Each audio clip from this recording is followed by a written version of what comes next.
Bom dia! Lindo, maravilhoso e abençoado dia na presença de Deus. Hoje estamos no dia 569 do projeto Bíblia para Iniciantes e vamos iniciar hoje mais um livro da Bíblia, que é a primeira carta de Paulo aos Tessalonicenses, primeira epístola. E essa epístola, essa carta, provavelmente foi a primeira de todas as epístolas de Paulo. Tá? Não existe uma certeza absoluta em relação a isso, mas é bem provável que ela tenha sido a primeira carta escrita, né? Porque Paulo, logo após ter chegado a Tessalônica, que é o nome da cidade, Paulo foi obrigado a seguir para outra cidade chamada Bereia, e depois ele foi para Atenas, e depois ele foi para Corinto. E foi em Corinto, né, onde ele fez ali a sua segunda viagem missionária, que ele escreveu essa primeira carta aos cristãos de Tessalônica, né, lá em Corinto. E também a segunda carta aos Tessalonicenses provavelmente também foi escrita lá em Corinto poucos meses após. Essa primeira carta são 5 capítulos, não são muito grandes, os capítulos são pequenos, e se fala muito sobre a questão escatológica, ou seja, do fim dos tempos, da volta de Jesus. Ele fala, é um assunto recorrente aqui.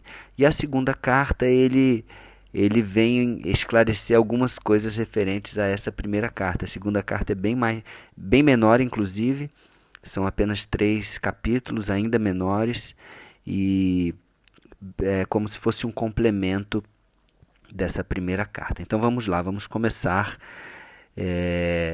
a leitura e o estudo dessa carta maravilhosa. Mais uma carta, mais um livro da Bíblia, amém? Então no capítulo 1, a gente vai terminar o capítulo, começar e terminar o capítulo 1, são apenas 10 versículos, e vamos lá. Paulo diz assim, ele já começa a carta com o nome dele, Paulo, Silvano e Timóteo, a igreja dos Tessalonicenses, em Deus Pai e no Senhor Jesus Cristo, graça e paz a vós outros. Ele sempre fala da graça e da paz. É fundamental nós termos a consciência de que, se não for a graça de Deus, se não for o favor imerecido de Deus, nós não temos essa paz que excede todo o entendimento. É só através desta graça, desse favor, que nós conseguimos ter essa paz, que nós conseguimos ter o perdão dos nossos pecados, pois todos nós erramos, todos nós cometemos pecados, e se não for a graça de Deus, eles não são perdoados. Existe esse peso, amém? Então, primeiro graça e depois paz. E ele continua, nas nossas orações, ele está falando aqui, ele e os dois, né, Paulo, Silvano e Timóteo, nas nossas orações sempre damos graças a Deus por todos vocês e nunca deixamos de pedir em favor de vocês. Então olha que legal, né? Uma oração que eles sempre lembram, sempre colocam essa igreja, sempre pedem, sempre intercedem em favor daqueles lá de Tessalônica. Pois lembramos na presença do nosso Deus e Pai como vocês puseram em prática a sua fé, como o amor de vocês os fez trabalhar tanto e como é firme a esperança que vocês têm no nosso Senhor Jesus Cristo. Olha que interessante, num versículo apenas, no versículo 3, ele fala de fé, esperança e amor. Lá na primeira carta de Paulo aos Coríntios, no capítulo 13, ele fala também do amor como dom supremo. Ele fala de fé, esperança e amor, dizendo que dos 3 o maior é o amor. Isso é como se fosse um tripé do cristão, né? Sem fé, sem esperança ou sem amor, não há cristianismo. O cristianismo é baseado nesses três pilares: fé, esperança e amor. Fé, confiança em Deus completa, fé na salvação, fé em Jesus, amor, né, o amor sacrificial, o amor de se doar, o amor de realmente demonstrar com atitude e obedecer a Deus e nos doando, né, ao próximo e a Deus, e a esperança num futuro, a esperança na Nova Jerusalém, na salvação. Isso daí é fundamental, amém? Versículo 4. Irmãos, sabemos que Deus os ama e os escolheu para serem dele, pois temos anunciado o Evangelho a vocês não somente com palavras, mas também com poder, com o Espírito Santo e com a certeza de que esta mensagem é verdade. Então é importante que nós possamos trazer isso para as nossas vidas, né? Palavras são palavras. Palavra tem poder? Tem. Palavra é importante? É. Mas o Espírito Santo é que traz o poder às palavras, que traz a revelação, que traz a verdade, que traz a direção, que traz o entendimento, o discernimento. Isso é fundamental. Toda vez que lermos a palavra, é importante que nós tragamos, né, para as nossas vidas o Espírito Santo, para que ele possa nos ajudar a entender, nos ajudar a compreender a profundidade das palavras de Deus para nós. Amém?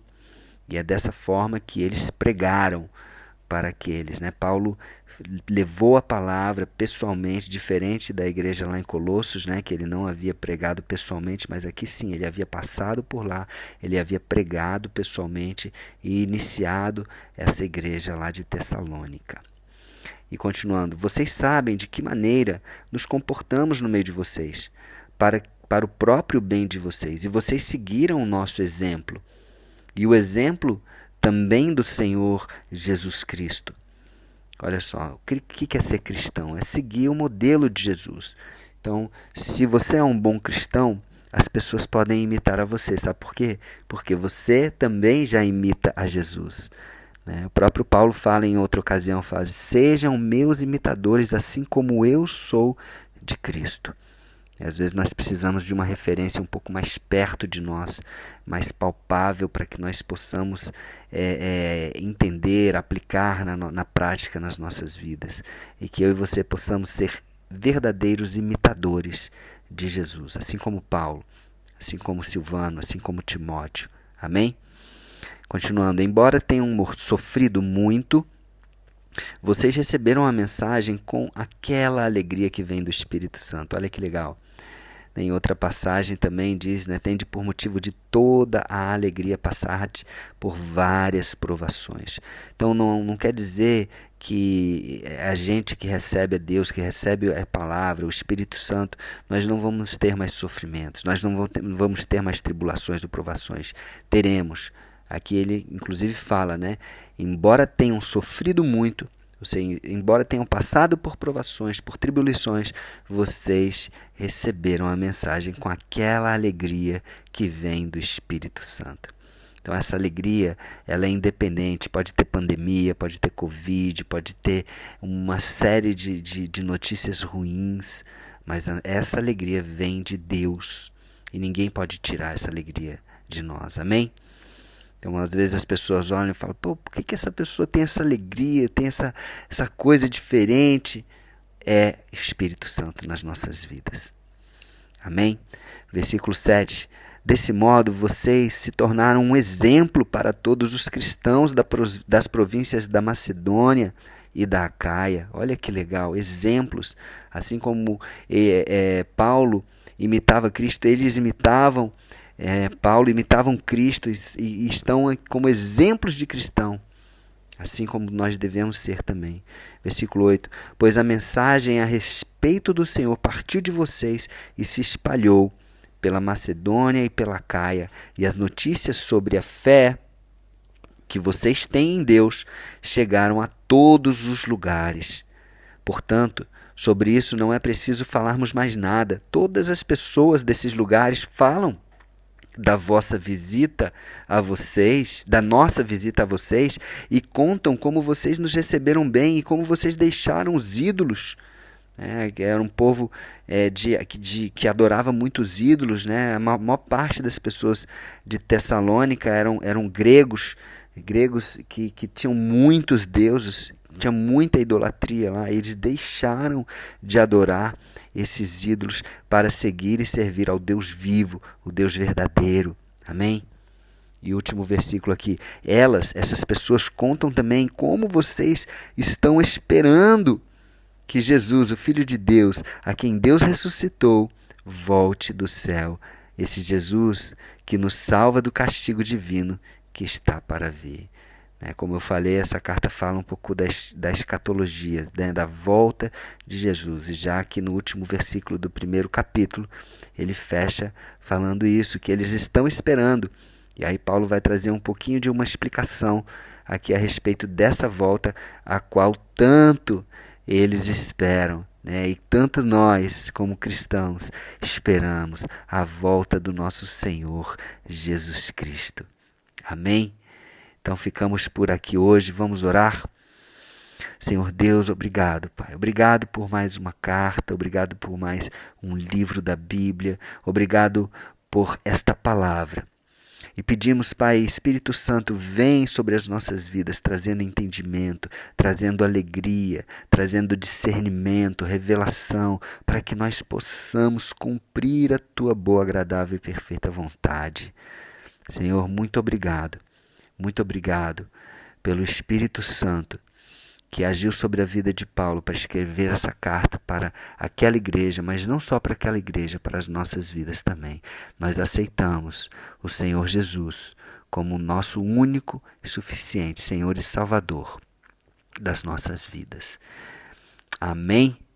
Então é isso, ficamos por aqui, um beijo no coração e até amanhã, até o próximo dia do projeto, iniciando aí o capítulo 2 da primeira carta de Paulo aos Tessalonicenses. Um beijo. Deus abençoe.